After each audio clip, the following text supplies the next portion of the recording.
former state attorney for Palm Beach County, aka the Florida lawman, here on the Midas Touch Network.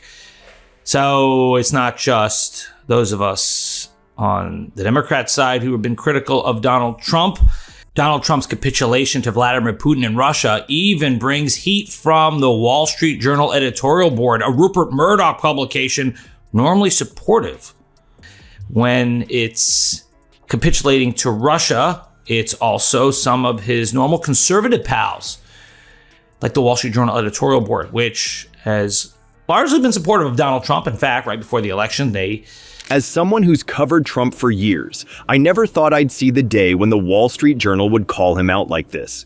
Saying that she's out of the mainstream. Okay, well, now you have someone who is not just cozying up to Putin, but repeating Putin's talking points, repeating Russian misinformation. Ronald Reagan must be rolling over in his grave, saying that a Kamala Harris election would be a fourth Obama term. Would that be so bad, quite frankly? But okay, I guess they didn't like Obama. They clearly made a point of, because what we're seeing in echoing Russia's talking points is an utter capitulation to Vladimir Putin, taking Russia's side in the war against Ukraine, saying things like, It's like watching your strict dad finally stand up to the school bully. But here's the thing. This isn't just about Trump. It's about Ukraine, Russia, and the future of American foreign policy. And trust me, what I'm about to share will make your jaw drop. Before we move on, I'd like to ask you a small favor.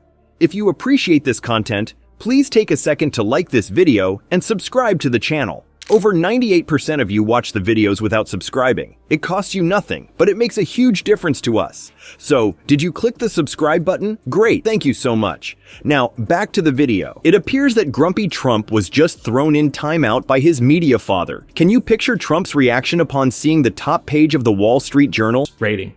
And now the Rupert Murdoch publication, the Wall Street Journal, is going after Trump for it. Now, will it matter? I don't know. But it's worth discussing because Trump does care what people on the right say about him. Ukraine started the war. Untrue. Totally false. Vladimir Zelensky has a 4% popularity rating.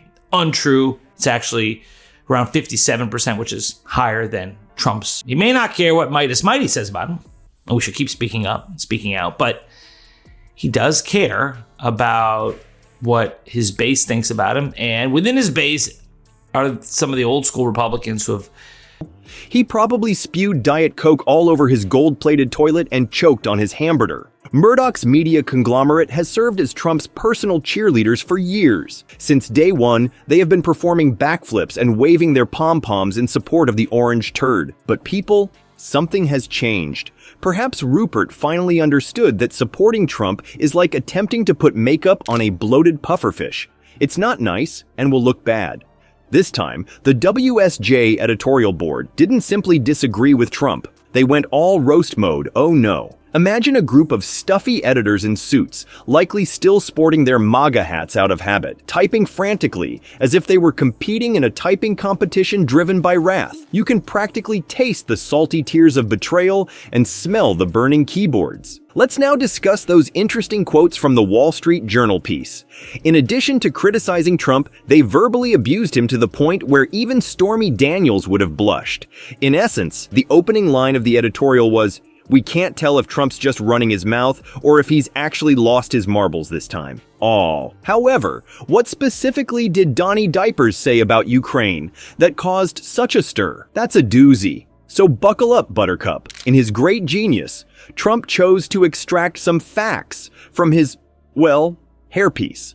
According to him, Ukraine's popularity rating was 4%. Yes, you heard correctly. Not 14%, not 40%, and not 4%. I suppose he lacks both fundamental human decency and mathematical skills. The worst part is that the WSJ wasn't simply against Trump. They referred to his remarks about Ukraine as shameful and a sellout. Folks, those are combative words. In essence, they said that Trump is pressuring Ukraine to make peace more than he is pressuring Putin to cease being a belligerent jerk. It's like encouraging the victim of bullying to simply give the bully his lunch money more quickly so the bully doesn't have to put in as much effort. Well, well, well. It appears that Trump is losing not only the Wall Street Journal, but also his sense of reality. Do you recall his boasting about having a very good brain? Let's examine how that large, lovely brain processes recent history and fundamental geography. Spoiler alert: people. It's a train wreck. Just now, our favorite orange turd attempted to change history more quickly than he can finish a bucket of KFC. In his unending wisdom, Donnie Diapers asserted that Ukraine was the cause of the conflict with Russia. Yes, you heard correctly. Trump's alternate facts world holds that Ukraine had the epiphany, hey, let's invade ourselves. It would be equivalent to accusing the punching bag of initiating a boxing bout. But hold on, things will improve. The president of Ukraine, Volodymyr Zelensky, had to publicly declare that Trump was living in a disinformation space. He was likely wondering if he had entered some strange parallel universe. What the heck is this guy smoking? Is what diplomats say. You know you've gone completely insane when the president of a war-torn nation needs to take time out of his day to verify your gibberish. And you know what? John Bolton, Trump's once best friend, is also criticizing him. The man with the mustache who seems capable of repelling Russian tanks. You know, that one indeed.